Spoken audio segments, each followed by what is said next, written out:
सत्संग की कितनी महिमा है मित्रों, कितना बताया जाए।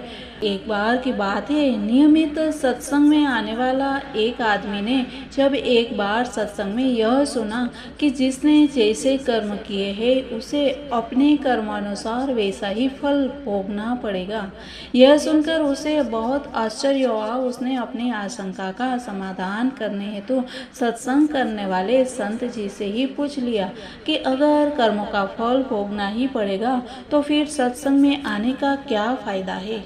संत जी ने मुस्कुराकर उसे देखा और एक ईंट की तरफ इशारा करके कहा कि तुम इस ईंट को छत पर ले जाकर मेरे सर पर फेंक दो। यह सुनकर वह आदमी बोला, संत जी इससे तो आपको चोट लगेगी, दर्द होगा, मैं ये नहीं कर सकता हूँ। संत ने कहा, अच्छा।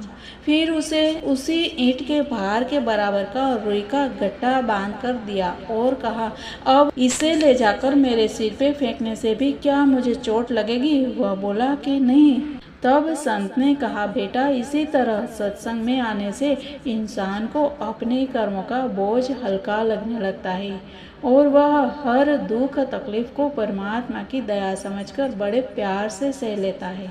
सत्संग में आने से इंसान का मन निर्मल होता है और वह मोह माया के चक्कर में होने वाले पापों से भी बच जाता है और अपने सद्गुरु की मौज में रहता हुआ एक दिन अपने निज घर सत्यलोक पहुंच जाता है, जहां केवल आनंद ही आनंद है, यानी कि वो परमात्मा के पास जिनका स्वरूप है सत्य चित और आनंद, इसी स्वरूप में खो जाता है। तो आइए इसी सत्संग में सभी लोग जुड़ जाइए। और नमस्कार मेरे सनातनी परिवार, हम हिंदुस्तानी आरके चैनल पर आप सभी का बहुत बहुत स्वागत है। मित्रों, सत्संग की इस कड़ी में आप आज पहली बार आए हैं तो हम हिंदुस्तानी आरके चैनल को सब्सक्राइब कर लीजिए, साथ ही बाजू वाले बेल आइकन को भी प्रेस कर दीजिएगा और अंत में वीडियो पसंद आता है तो लाइक कमेंट और शेयर भी कर दीजिएगा। हमने कल देखा था नव योगेश्वरों का संवाद और नव योगेश्वर कौन है ये हमने बताया था। आज हम जानते हैं आगे विदेहराज निमि और नव योगेश्वरों का संवाद है और इसमें विदेहराज निमि कहते हैं कि भगवान मैं ऐसा समझता हूँ कि आप लोग मधुसूदन भगवान के पार्षद ही है, क्योंकि भगवान के पार्षद संसारी प्राणियों को पवित्र करने के लिए विचरण किया करते हैं। जीवों के लिए मनुष्य शरीर का प्राप्त होना दुर्लभ है। यदि यह प्राप्त भी हो जाता है तो प्रतिक्षण मृत्यु का भय सिर पर सवार रहता है, क्योंकि यह क्षण भंगुर है। इसीलिए अनिश्चित मनुष्य जीवन में भगवान के प्यारे और उनको प्यार करने वाले भक्त जनों का, संतों का दर्शन तो और भी दुर्लभ है। इसीलिए त्रिलोक पावन महात्माओं, हम आप लोगों से यह प्रश्न करते हैं कि परम कल्याण का स्वरूप क्या है और उसका साधन क्या है। इस संसार में आधे क्षण का सत्संग भी मनुष्यों के लिए परम निधि है। हे योगेश्वर, यदि हम सुनने के अधिकारी हो तो आप कृपा करके भागवत धर्म का उपदेश कीजिए, क्योंकि उनसे जन्मादि विकार से रहित एक रस भगवान श्री कृष्ण प्रसन्न होते और उन धर्मों का पालन करने वाले शरणागत भक्तों को अपने आप तक का दान कर डालते हैं। मित्रों, ये संवाद है वो देवर्षि नारद और वसुदेव जी के संवाद से हमने शुरुआत की थी और इसमें देवर्षि नारद जी कहते हैं कि वसुदेव जी, जब राजा निमि ने उन भगवत प्रेमी संतों से यह प्रश्न किया तब उन लोगों ने बड़े प्रेम से उनका और उनके प्रश्न का सम्मान किया और सदस्य तथा ऋतुजों के साथ बैठे हुए राजा निमि से बोले। अब ये नौ योगेश्वर है, वो सभी अलग अलग प्रश्न के अलग अलग उत्तर देते हैं। इसमें पहले जो योगेश्वर है वो है कवि जी, जिन्होंने राजा निमि के प्रश्न का उत्तर दिया कि राजन, भक्तजनों के हृदय से कभी दूर न होने वाले अच्युत भगवान के चरणों की नित्य निरंतर उपासना ही इस संसार में परम कल्याण, आत्यंतिक क्षेम है और सर्वथा भय शून्य है, ऐसा मेरा निश्चित मत है। देह गेह आदि तुच्छ एवं असत पदार्थों में अहंता एवं ममता हो जाने के कारण जिन लोगों की चित्तवृत्ति उद्विग्न हो रही है, उनका भय भी इस उपासना का अनुष्ठान करने पर पूर्णतया निवृत्त हो जाता है। भगवान ने भोले भाले अज्ञानी पुरुषों को भी सुगमता से साक्षात अपनी प्राप्ति के लिए जो उपाय स्वयं श्रीमुख से बतलाए हैं, उन्हें ही भागवत धर्म समझो। राजन, इन भागवत धर्मों का अवलंबन करके मनुष्य कभी विघ्नों से पीड़ित नहीं होता और नेत्र बंद करके दौड़ने पर भी अर्थात विधि विधान में त्रुटि हो जाने पर भी न तो मार्ग से स्खलित हो जाता है और न तो पतित फल से वंचित ही होता है। भागवत धर्म का पालन करने वाले के लिए यह नियम नहीं है कि वह एक विशेष प्रकार का कर्म ही करे। वह शरीर से, वाणी से, मन से, इंद्रियों से, बुद्धि से, अहंकार से, अनेक जन्मों अथवा एक जन्म की आदतों से स्वभाववश जो जो करे वह सब परम पुरुष भगवान नारायण के लिए ही है। इस भाव से उन्हें समर्पण कर दे। यही सरल से सरल सीधा सा भागवत धर्म है। ईश्वर से विमुख पुरुष को उनकी माया से अपने स्वरूप की विस्मृति हो जाती है और इसी विस्मृति से ही मैं देवता हूँ, मैं मनुष्य हूँ, इस प्रकार का भ्रम विपर्य हो जाता है।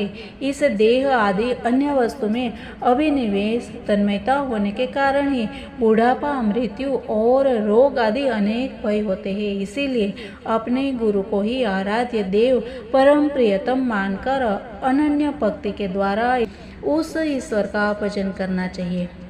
राजन, सच पूछो तो भगवान के अतिरिक्त, आत्मा के अतिरिक्त और कोई वस्तु है ही नहीं, परंतु न होने पर भी इसकी प्रतीति इसका चिंतन करने वाले को उसके चिंतन के कारण उधर मन लगने के कारण ही होती है।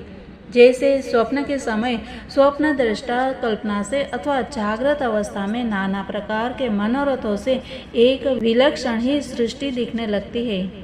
इसीलिए विचारवान पुरुष को चाहिए कि सांसारिक कर्मों के संबंध में संकल्प विकल्प करने वाले मन को रोक दे, कैद कर ले। बस ऐसा करते ही उस अभय पद की परमात्मा की प्राप्ति हो जाएगी। संसार में भगवान के जन्म की और लीला की बहुत सी मंगलमयी कथाएं प्रसिद्ध है, उनको सुनते रहना चाहिए। उन गुणों और लीलाओं का स्मरण दिलाने वाले भगवान के बहुत से नाम भी प्रसिद्ध है। लाज संकोच छोड़कर उनका गान करते रहना चाहिए। इस प्रकार किसी भी व्यक्ति, वस्तु और स्थान में आसक्ति न करके विचरण करते रहना चाहिए। जो इस प्रकार विशुद्ध व्रत नियम ले लेता है, उसके हृदय में अपने परम प्रियतम प्रभु के नाम कीर्तन से अनुराग का, प्रेम का अंकुर उग जाता है। उसका चित्त द्रवित हो जाता है।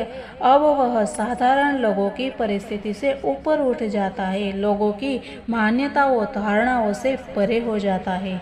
दंभ से नहीं, स्वभाव से ही मतवाला सा होकर कभी खिलखिलाहट हंसने लगता है तो कभी फूट फूट कर रोने लगता है, कभी ऊंचे स्वर से भगवान को पुकारने लगता है तो कभी मधुर स्वर से उनके गुणों का गान करने लगता है। कभी कभी जब वह अपने प्रियतम को अपने नेत्रों के सामने अनुभव करता है तब उन्हें रिझाने के लिए नृत्य भी करने लगता है। राजन, यह आकाश, वायु, अग्नि, जल, पृथ्वी, ग्रह, नक्षत्र, प्राणी, दिशाएं, वृक्ष, वनस्पति, नदी, समुद्र सब के सब भगवान के शरीर है। सभी रूपों में स्वयं भगवान प्रकट है। ऐसा समझकर वह जो कोई भी उसके सामने आ जाता है, चाहे वह प्राणी हो या अप्राणी, उसे अनन्य भाव से, भगवत भाव से प्रणाम करता है।